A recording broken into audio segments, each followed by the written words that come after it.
வணக்கம். நான் ராஜி. ஐஸ்பர்க்ஸ் பெரிய பெரிய ஐஸ் கட்டிகள் வந்து எப்படி உருவாகுது, அதுவும் ஃப்ரெஷ் வாட்டரா அப்படின்னு பார்த்தீங்க அப்படின்னா, இது கிளேஷியர்ஸில் இருந்து வரக்கூடிய ஒரு விஷயம். அதாவது பெரிய பெரிய பனிப்பாறைகளில் இருந்து வரக்கூடிய ஒரு விஷயம். மோஸ்ட்லி இந்த பனிப்பாறைகள் வந்து பார்த்தோம் அப்படின்னா துருவ பகுதிகள் அப்படின்னு சொல்லக்கூடிய போலார் ரீஜியன்ஸில் நம்ம பார்க்க முடியும். ஏன் வந்து இந்த துருவ பகுதிகளில் தான் வந்து இவ்வளோ பெரிய பனிப்பாறைகள் உருவாகுது அப்படின்னு பார்த்தீங்கன்னா, வருஷம் ஃபுல்லாக அங்கே வந்து பனி இருக்கும். ஸோ பர்மா ஃப்ராஸ்ட் ஏரியா அப்படின்னு சொல்லுவாங்க. பர்மனண்ட்டாக ஃப்ரீஸ் ஆகி இருக்கக்கூடிய ஒரு இடம். ஸோ இந்த மாதிரி இடத்துல பனிப்பொழிவு வந்து எப்பயுமே இருந்துகிட்டே இருக்கும். எப்பயுமே அப்படின்னா நூற்றாண்டுகள் கடந்து இந்த பனிப்பொழிவுகள் இருக்கும். ஸோ கம்ப்ளீட்டாக அது வந்து உருகக்கூடிய ஒரு நிலை, உருகக்கூடிய ஒரு வெப்பம், அந்த மெல்ட்டிங் டெம்பரேச்சர் அப்படிங்கிறதுக்கு வந்து மெல்ட் ஆகிறதுக்கான டெம்பரேச்சர் அங்கே இருக்காது.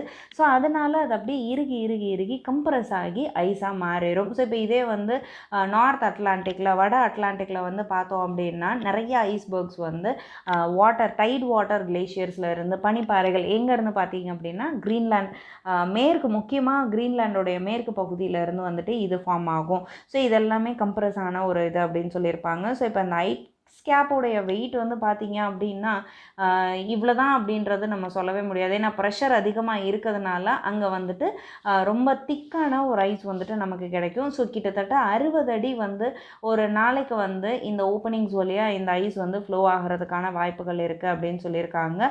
ஸோ ஓதங்கள், அதாவது டைட்ஸ் அப்படின்னு நம்ம சொல்லுவோம். ஸோ கடல் அலைகளுடைய அந்த எழுச்சியும் கீழே விழுகக்கூடிய அந்த ரைசிங் அண்ட் ஃபாலிங் தான் வந்து இந்த ஐஸ் வந்து அந்த கிளேஷியர்லேருந்து பனிப்பாறைகள்லேருந்து உடஞ்சி அது வந்து ஆறுகள் மூலமாக, அதாவது ரிவர்ஸ் ஆஃப் ஐஸாக வந்து ஃபார்ம் ஆகிறதுக்கு காரணம் அப்படின்னு சொல்லிட்டு கொடுத்துருக்காங்க.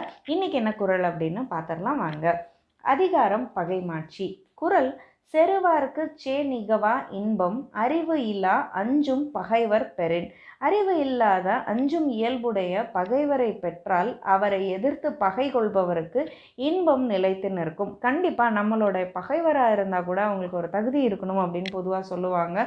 ஸோ நம்மளுடைய பகைவர் வந்து ரொம்ப வீக்காக இருக்கார், ஸோ அறிவு இல்லை, அதாவது ஒரு முன் யோசனை இல்லாமல் யோசித்து எதையும் செய்யாமல் பயத்தோட கூடிய ஒரு எதிரி அப்படின்னா கண்டிப்பாக அவரை எதிர்த்து நிற்கிறவங்களுக்கு அது நிச்சயமாக அவரை வீழ்த்துறது ரொம்பவே ஈஸியான ஒரு விஷயமா இருக்கும். அப்படிங்கிறது தான் வள்ளுவர் பெருந்தகை நமக்கு சொல்ல வர ஒரு விஷயம்.